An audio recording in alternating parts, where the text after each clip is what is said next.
everybody, I'm Allison Cope and welcome to Gerda Steiner Designs. Today we're going to be making a fun project for your kids. So today I have printed out our sweet little bunny with the paintbrush, and I have also put in the blank egg. There is a striped egg included, which you could also use. And we're going to make magnets. So what I've done is I have some photo magnet paper that I bought at my dollar store. It has an adhesive side that you peel off, and then of course there's the magnetic side, and it's designed for making photo magnets.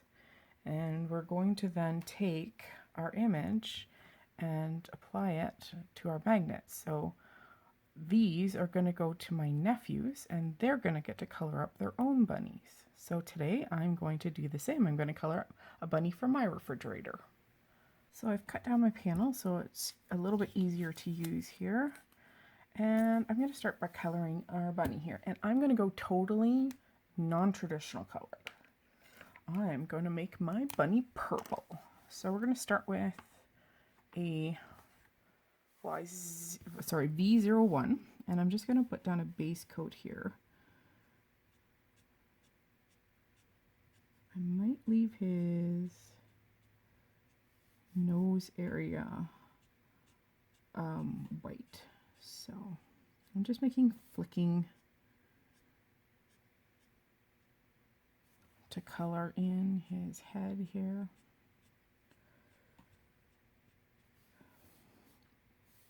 And I'm going to pull in V000. We're just going to blend that out a bit.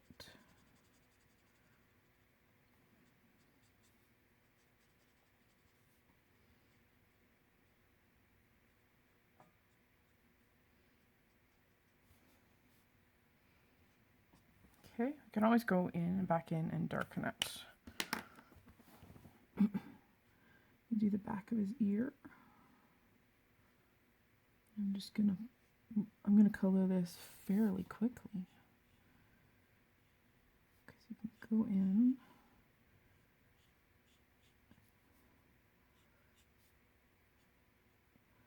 and add a little bit of pink in. So I wanna also going to go in and just put a layer of purple down. That again is a V000. And then we're going to do his arm here. I will come in and we'll do some texture, so we'll do that once we get all of our coloring done, because the way I'm going to add texture is you have to lay down all of your color on whatever you're going to apply texture to first. So I'm going to do his feet. I'm going to leave his tail white. You will add a little bit of shadow in there. Okay, I'm just going to blend this one edge just to soften it up a bit. And then we need a little bit of darkness here. We need a little bit more contrast. So we'll blend this out in just a second. Start with his feet. I'm going to go and blend this out with our V01.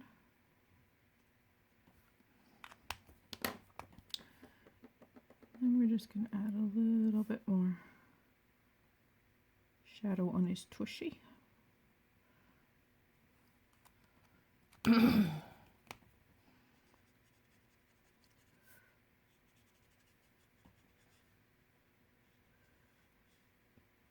So again, our V01. I am going to go in with our V000 and just kind of blend out that line. There we go. Okay, going in with our dark again.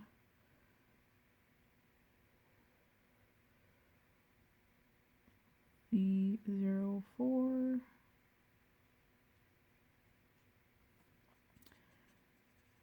Or V01 to blend.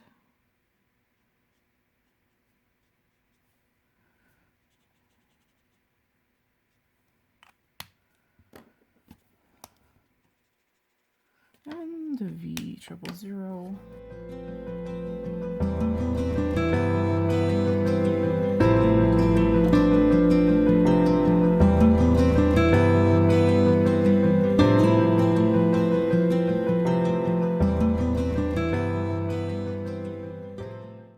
Go R21 here.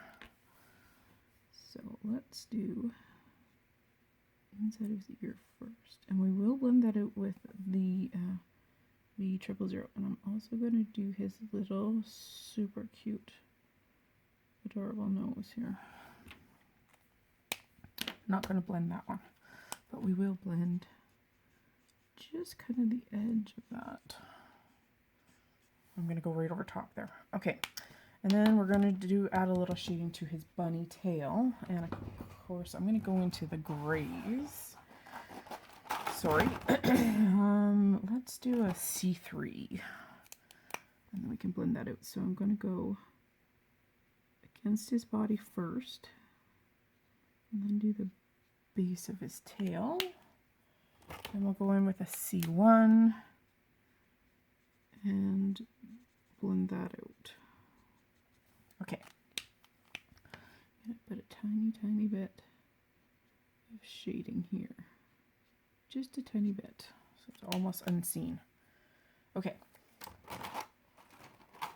Now we're going to add texture. So I'm going to bring in my little ratty piece of washcloth. And you need some Copic blender solution. Now you're not supposed to have it in a spray, so don't do as I do. Okay, I'm going to set this off to the side. I don't want to spray it. Okay, so you can pick whichever side. I like the nubby side, so a couple of spritzes. Bring back our image.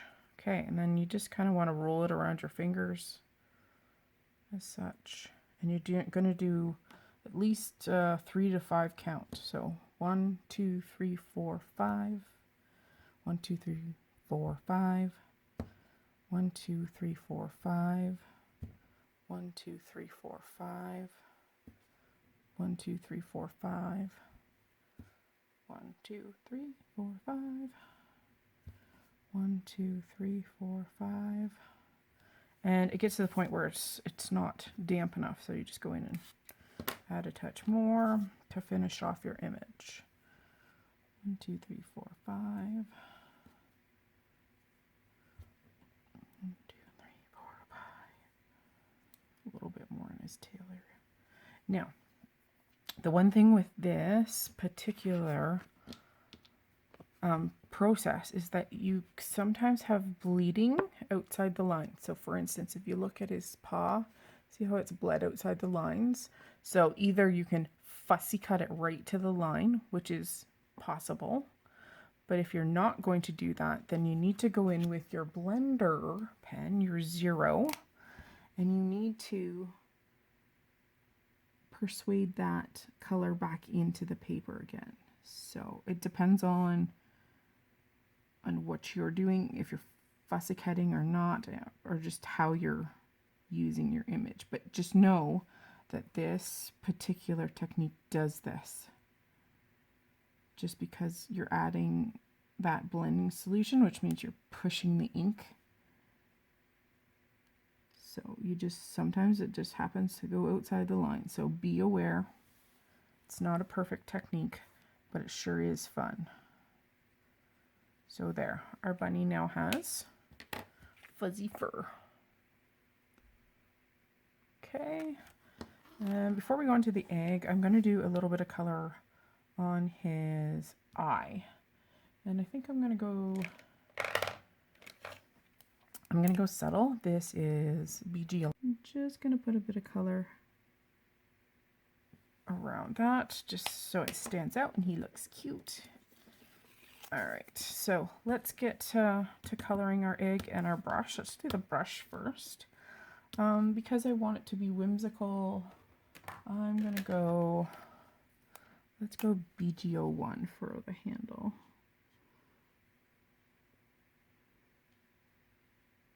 And we're going to add just a touch of shading with the BO2, just a touch. Like I said, this is supposed to be fun. This is supposed to look cute. It's supposed to be something on your refrigerator or hanging up in your kid's room or whatever. So we're also going to, let's do our egg first, because then I'll know what color to put on our paintbrush per se.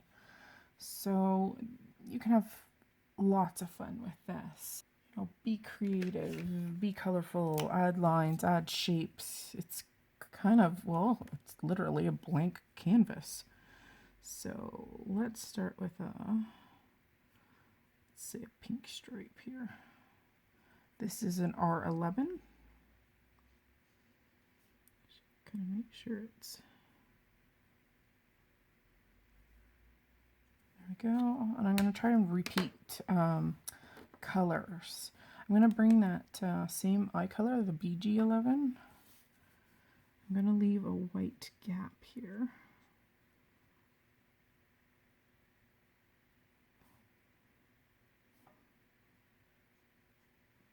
Try and kind of replicate that same width stripe.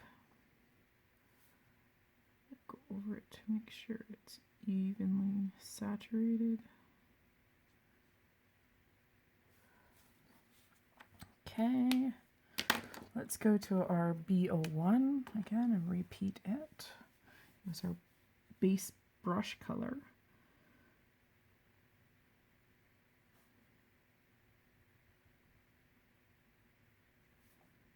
There we go.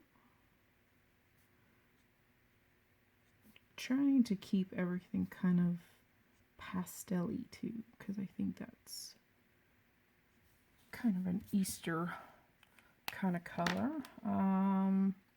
Let's go back to our VO1.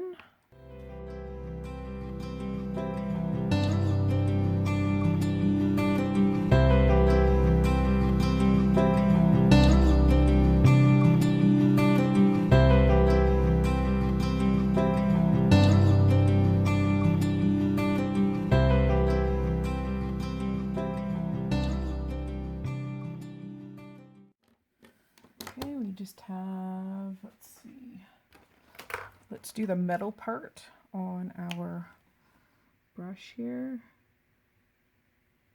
I just did that, a T5, and then let's do our paint on our brush. Let's see, typically I don't try to do whatever color is touching it, so I won't do a green, a blue, or orange. So maybe they'll do, let's do the yellow, because then it'll be quite bright. So ink up that with the yellow. Now I'm going to put let's put a base color down on that brush part. So I'm going to use a T0 just to put down as a base brush color. Let's pull out a T2, and what I'm going to do is try and make it look like brush marks, and I will go a little bit into the yellow.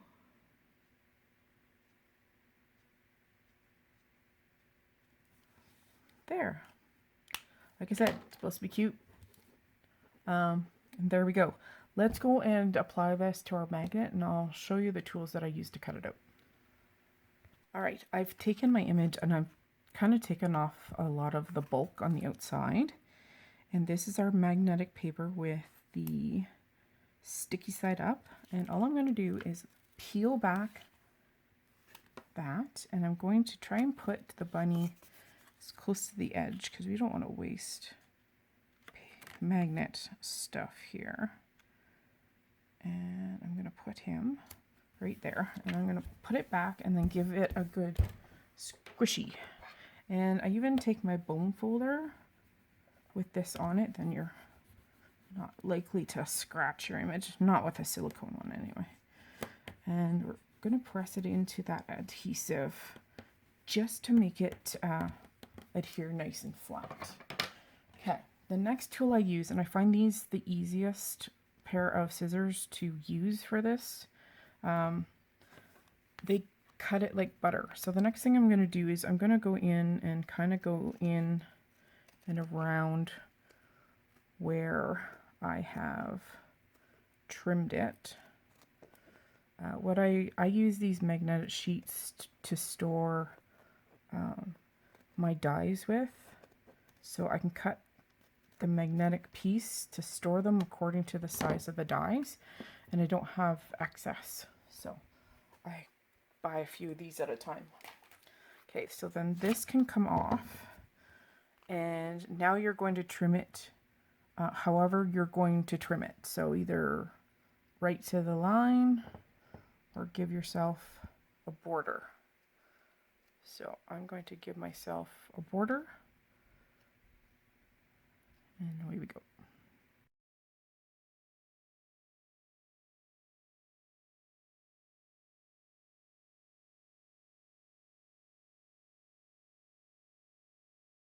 So now if you have any of those Copic bleeders outside those lines, you can go in and either use the blender pen, or you could even go in and cover it with a white gel pen. I've done that too. If you have any fuzzy edges, you can always take a nail file or sandpaper to the edges too. Doesn't seem to affect them at all. I'm just brushing mine basically and just taking off any excess. Sometimes the scissors, because it's a couple of layers, does funny things. But there we go. A simple project for your kids or grandkids. You could send it to them to make their own.